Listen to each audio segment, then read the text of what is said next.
I'm Debbie with Vacation Club Loans. And I'm Katie. And today we are at the Disney's Polynesian Resort and Villas in this beautiful bungalow. And today we're going to kick off this podcast with a little Q&A. And Katie, what did you want to talk about today? So I figured we could do like an intro about who we are and why people should care about who we are, I guess. Okay. So I'm going to hit you with some rapid fire, well, not really rapid fire questions, but we can just kind of go through, introduce ourselves, and then maybe in this episode or the next one, we can talk about DVC, obviously, because that's Absolutely. why we're here. Yeah. Let's talk about DVC. So Debbie, who are you and why should we care about what you have to say? Okay, so I am the owner of Vacation Club Loans, and we do DVC financing. So if somebody wants to purchase some Disney Vacation Club points, they can borrow the money from us, and we offer 10-year loans to the industry. So hopefully there's a need out there if anybody wants to buy some points and borrow some money. So how'd you get into this line of work? It is very niche. It's very specific. So how'd you get into DVC, Disney? What's your story with that? Yeah, great question. So my DVC story is probably a little different than most people. I started Vacation Club Loans more as a blanket idea. I wanted to help the entire industry of timeshare. My background is I actually came from the developer side 17 years ago when I started in the industry. And then about 9 years ago, I saw there was no financing for resales, and I thought that was a problem. And there are a lot of mom and pop resorts that don't have financing for their frontline sales. So I started the company as a solution to a problem that I recognized. And it was interesting, my vision of what the company was going to be has been steered away a little bit, more demand from customers. So for example, I'm able to finance Disney, of course, but I can also do Marriott, Hilton, Hyatt, mom and pop resorts. And just, one customer would want a Marriott, and then 10 customers would want DVC. And one customer would want a Hilton, and 12 customers wanted DVC. So the company just kind of evolved just because that's what my customers were looking to do. So now our laser focus is definitely DVC. And I wasn't an expert like a lot of, people thought I was, but I've learned over the years. I was like, wow, this DVC is really something. I'm going to have to learn a lot about it.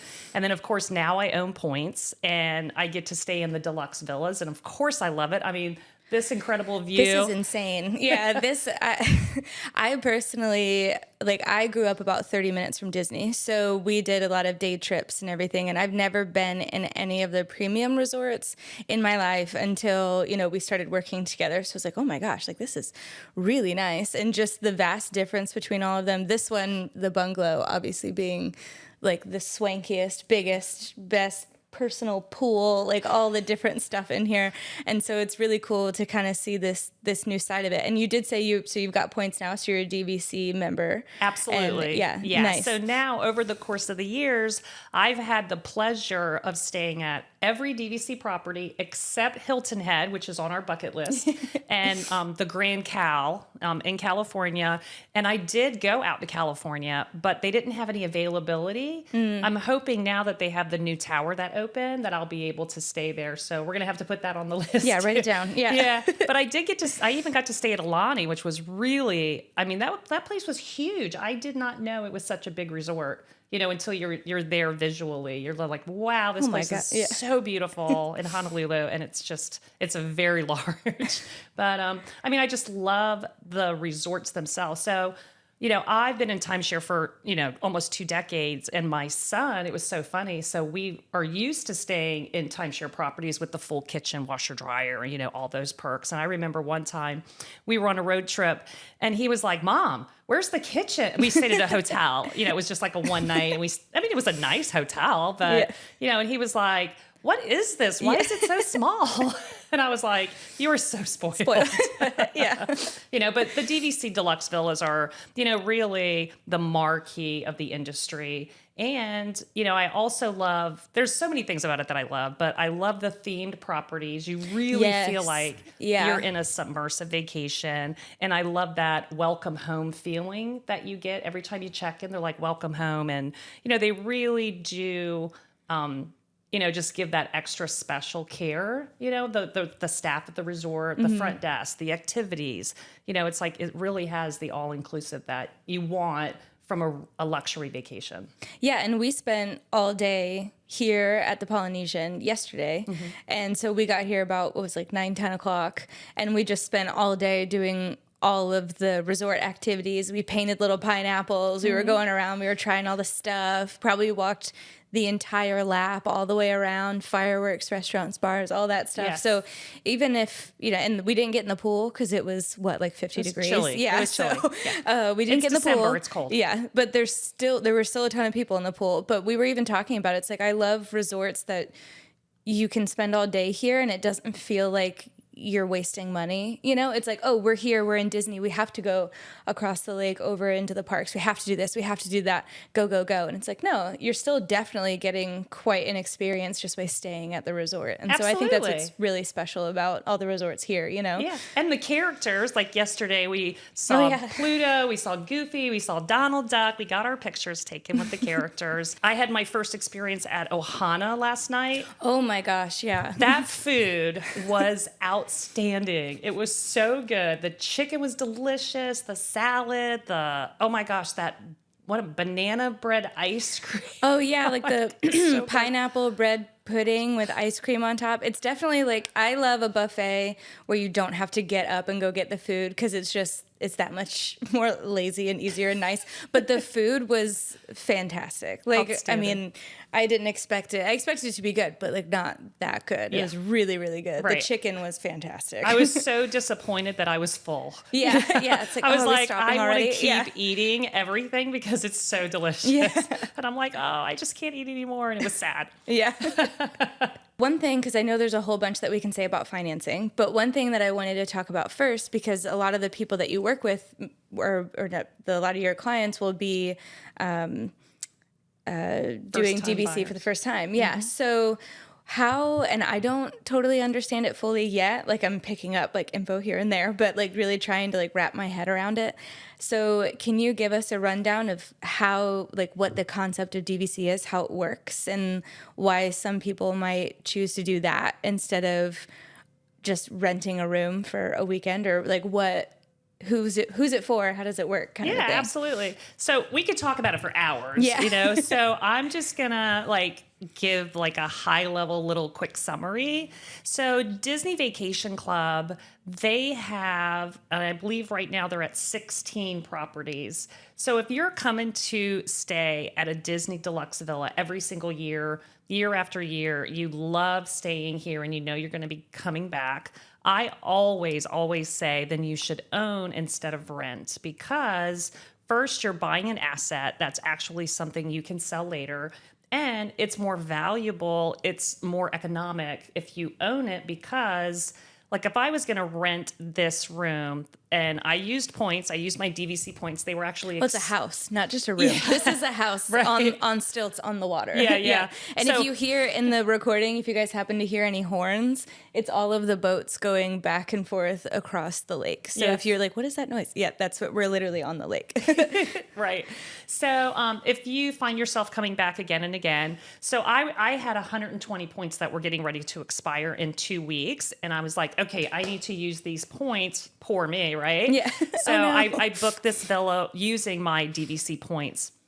But if I was going to rent it, and I probably should have looked up to see what the actual cash value of it, but I'm imagining it's probably at least $1,500.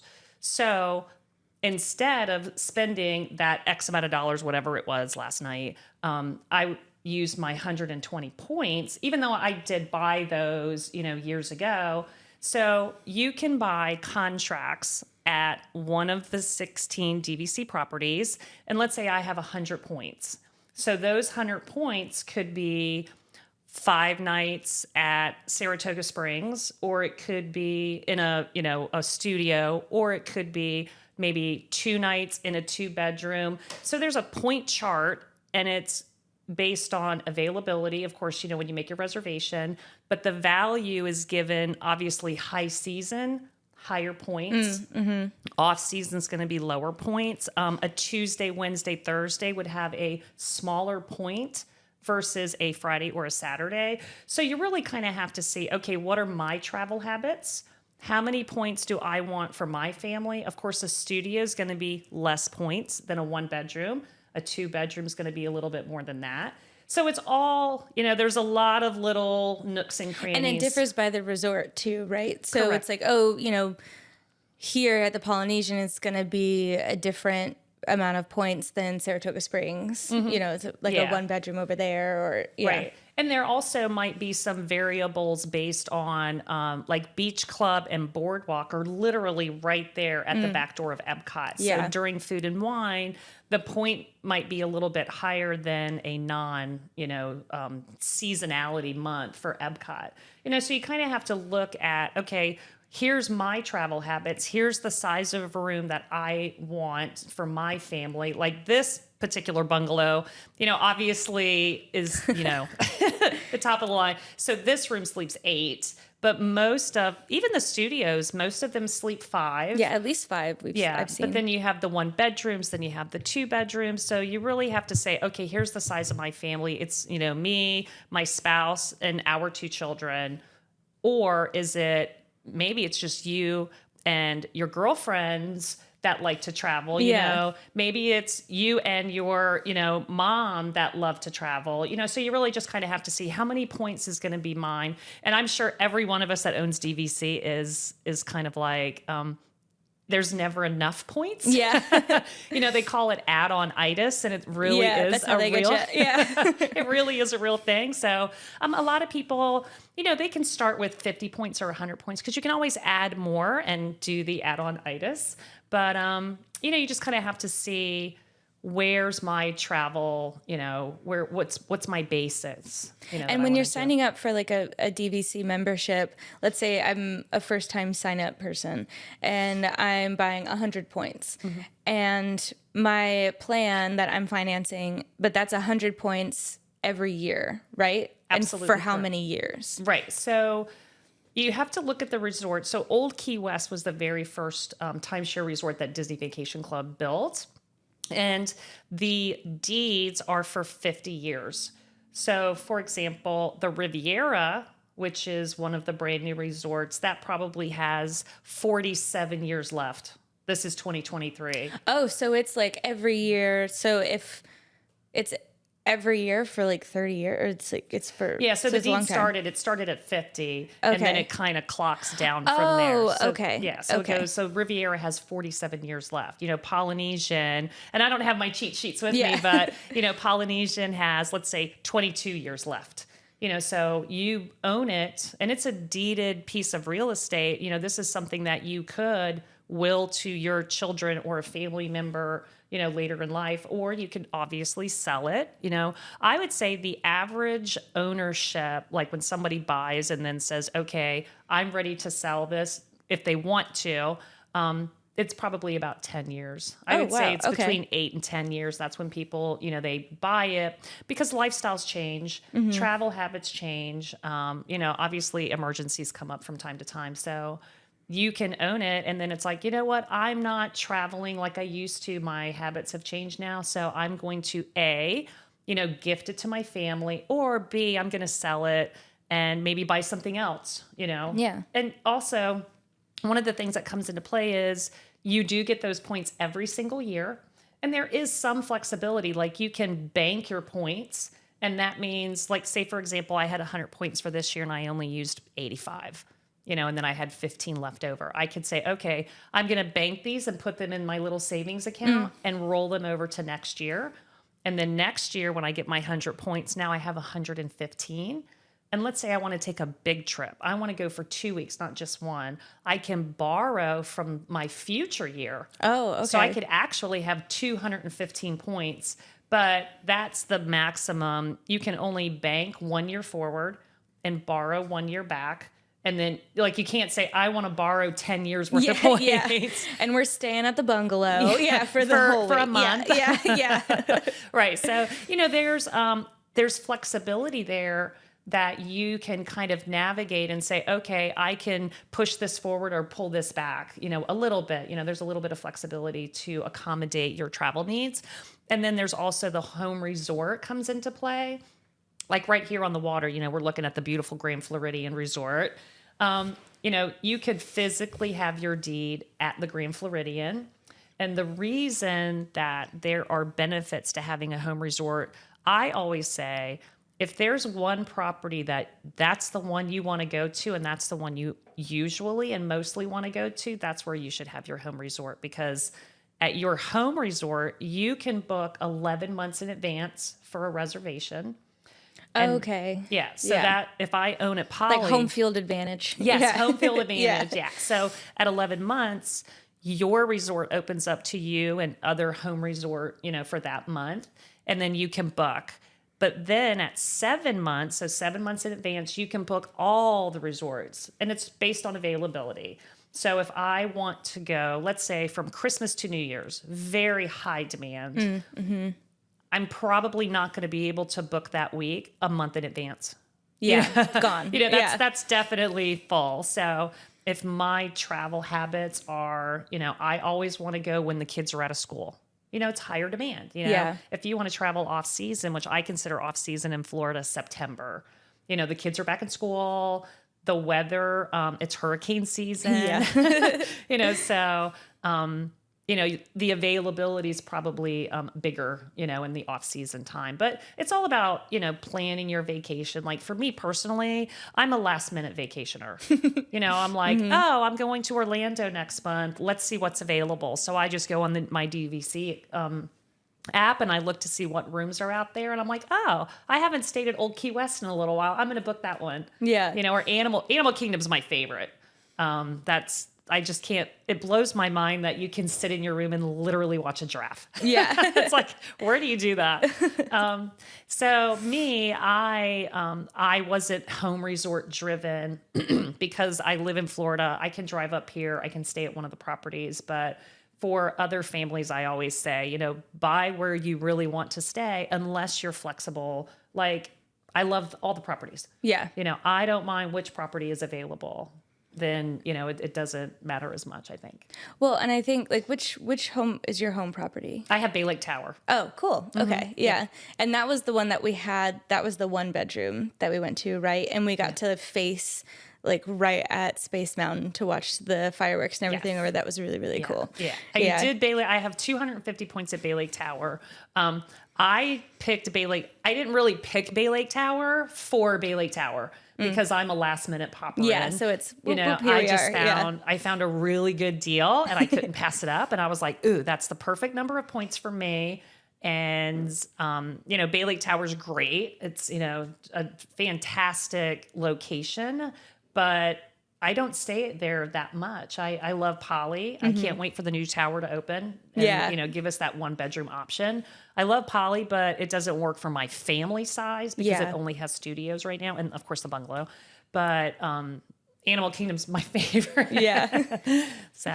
Well, and with DVC, so not only do you get the points and you can stay at the resorts, but there's like extra benefits kind of on the side too. So what are like the extra benefits you get at like the merch stores or like any kind of ticket benefits, or how does that work? Yeah, absolutely. So when you own DVC, you do get 20% off of the merchandise and the food, so when we bought the little stuffed animals yesterday at the store, we got to save 20%. You have the app on your phone, your My DVC, you can show your ownership card, or if you're an annual pass holder, you get the same benefit.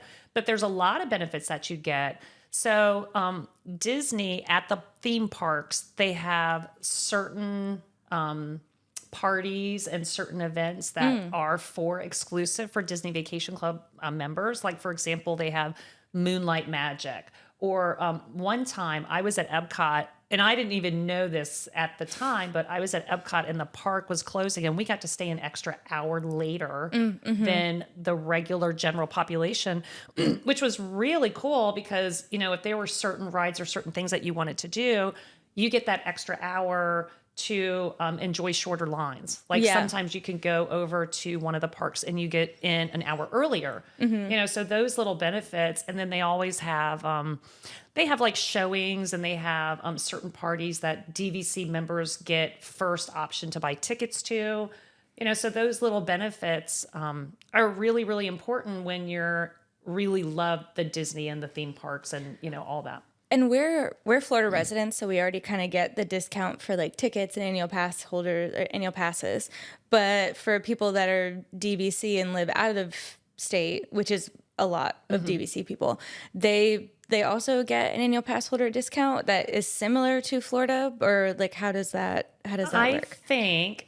I think that they discontinued that after COVID and they're bringing it back. Oh, like, okay. Yes. I believe I read an article recently that said Disney Vacation Club would be able to get the discount on the annual passes coming in the future. Okay. They used to have it, then it stopped for a little while and it's getting ready to come back. There seem to be a good amount of changes regarding annual pass that starts like January 1st. Yeah. So I wonder if it'll be like a different. There's some positive things that are coming back, so we're real happy to see that. And then if you buy direct, there's other benefits to when you purchase direct. You can use your points to go on the cruises. I was just about to ask, but that's only through direct? Yeah, it's only if you buy direct. So if you buy resale, and resale is when you're purchasing from a private individual. Let's say Katie wants to sell her, points. I can buy them. But you do have to go through a licensed title company. It's a real estate transaction. It's absolutely a real estate, yes. And Disney has what's called right of first refusal, which we kind of nicknamed it ROFR, short. So ROFR, Disney has to approve the contract. So they have the opportunity, if you want to sell your contract to me, they have to say, okay, we don't want to buy this. We have the right of first refusal. And they say, no, we don't want to buy it. Go ahead, Debbie, you can buy it. Okay. But let's say you were selling it to me for $1. They would buy it. Oh, yeah. They're like, okay, for $1, we're going to take this contract. Sorry, Debbie. Sorry, Debbie. This is too good to pass up. Now. Yeah.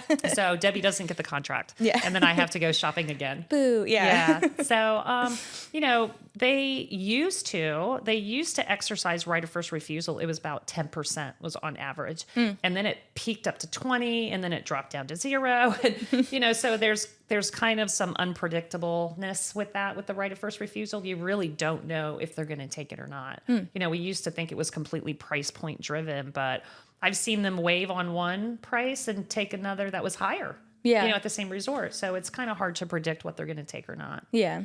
Yeah, but most of the time they don't take it. So the odds are in our favor. Yeah, that's good. That way you get my $1 DVC points. So we kind of covered everything with like all of my questions that I had written down for DVC. If you guys have any questions, feel free, send them in. I was just kind of, we've spent a lot of time together in the last few months. So I've just been like writing down like, how does this, like I'm trying to pick up through conversations how it works. I'm like, I don't think but now I think I'm like finally starting to get it. But so the cruise ship stuff is only when you buy direct. So if I were to buy points from you, I couldn't just move that over to the cruise ships. Correct. Okay. And now I've heard, it was told to me by a DVC member, an owner, and an expert in this. They said that the conversion wasn't that great anyway. They're like, well, this is how they explained it to me. They said, for me, if I wanted to do a DVC cruise, a Disney cruise, and go on the Dream or whatever, that they would rather pay cash and not use their DVC points because the conversion didn't work out for them. The points don't go as far as they would. So they in were the like, resorts. for me, it didn't make sense. But I'm sure there's a lot of people that could use their DVC points for cruises. I personally, I've never tried to do that. I bought on the resale market because of the value. It was just such a great opportunity for me. So I can't, resale's restricted from the cruises anyway. So I've never done it. Yeah. So that's just hearsay. Yeah. Well, so we'll kind of wrap up our first little inaugural podcast episode with just like what's your favorite park? We already talked about your favorite resort, so we know that it's Animal Kingdom Lodge. So what's your favorite park and your favorite attraction? So this will be no surprise. My favorite park is Animal Kingdom. So I love the Avatar, Oh yeah. the flight. I think it's Flight of Passage. One time I had the speed pass, you know, and for whatever reason, it rained that particular afternoon, of course, because that's what it does in Florida. And it was probably like 3:00 in the afternoon. And I think it kind of cleared the park out for about an hour. And it was like a flash rain for only like 5 minutes. And I waited it out. I was like, okay, you know, I know it's not going to last today. So I waited it out. And anyway, I was over in the Avatar land, and that particular ride, it's like the line just kind of dissipated because of the weather. Run, go. So, yeah. And I was like, oh my gosh, but I did have the speed pass. Oh, yeah. So I was able to ride it 3 times in one day. And I love that ride so much. I still haven't been able to get on it. So the last time I was at Animal Kingdom, I was with, we were with a couple of little kids that will not sit there for 180 minutes. And then it's not happening, which I don't blame them. I don't want to stand there for 3 hours either. But, we ended up going on the slower boat ride over there. We got to do that a couple of times because that ride was really that one's easy to get in and out. But I haven't been on Flight of Passage yet. No, it is so cool. Yeah. So I don't like roller coasters. I'm actually scared of them. But I love virtual roller coasters. Oh yeah, yes, like the screens and the yeah, those are my favorite because I know that I'm safe and it's not real. Yeah, but it still feels real and it looks real, and I love those in the Flight of Passage. Like I personally would never see myself ride a dragon, you know, but I could definitely do the virtual ride a dragon. Yeah, absolutely. I think my favorite park is Epcot. And it used to be my least favorite park before I was of drinking age. And now I'm like, oh, this is so fun. And the rides are fun. And, you know, it's a great time. But my favorite attraction is probably Rise of the Resistance over at Hollywood Studios. Yes. So, I got to ride that when I got to stay at the Star Cruiser, the Galactic Star Cruiser. Oh, yeah. Yeah. I mean, it was only open for such a short time, which I'm, you know, obviously Disney's disappointed, but you know, I'm sure a lot of us are disappointed, especially if you didn't have the opportunity to stay at the hotel. But that day we got to take a special shuttle. I mean, it was completely submersive. It was very cool. They take you out like this back tunnel of the resort, and you take this shuttle, which you think you're in like some kind of spaceship pod, and they take you to the back of the, you know, of the theme park, and we got to all go on Rise of the Resistance. So it was really super cool. That was such a great ride. It's so fun. Yeah, I went, I think it was probably like the first, I can't remember. It was right when it had first opened, and you had to before it was with the virtual queue, so you had to get in before you could check in for the virtual queue. So there were a ton of people just really packed up right against the turnstiles. And then you finally get in, and everybody just immediately stopped the second they got through the turnstile, so they could hit it and then go.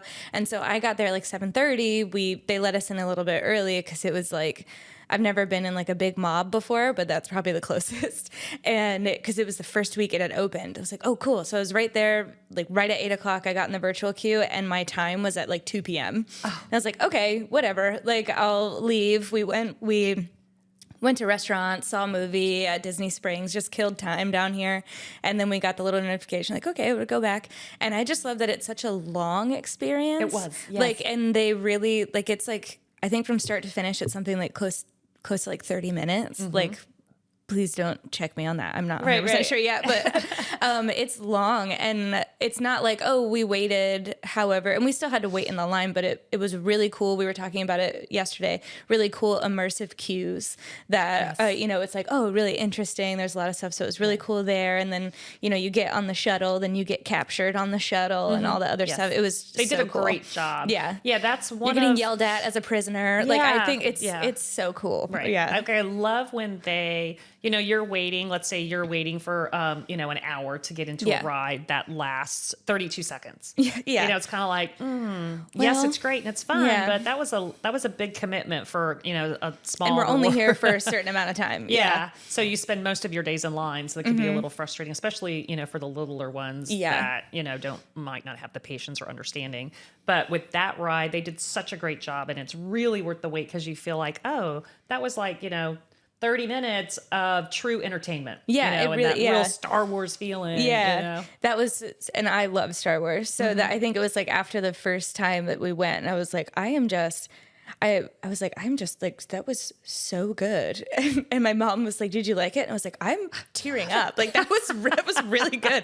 I could not believe like how cool that was. And then it's just so many in the attraction. There's like, it's a mix of so many different things. So like you're on the thing, but then you get into like the trackless ride system, and then it turns into like a Tower of Terror drop style thing at the end. And it's just so many things like all mixed together. And I'm like, this is, That was so good. it was like a feat of engineering I could never imagine in my wildest dreams. So that was really cool. Yeah. And then I don't know, I can't really pick a favorite resort because I'm still kind of like, you know, we're going around to different ones. But I would say so far, I mean, it's really hard to compete with the bungalow, I must say. Yeah. Not that this is normal in any way, but this isn't like the normal experience. There's probably like 8 of these or like 10 of these, so not everybody gets to come in here, but it's very cool. So very far this cool. is probably top of my list. If Yeah. I am able to see a giraffe at Animal Kingdom Lodge in a few months, then Yeah, we're that'll going in probably March. jump up. Yeah.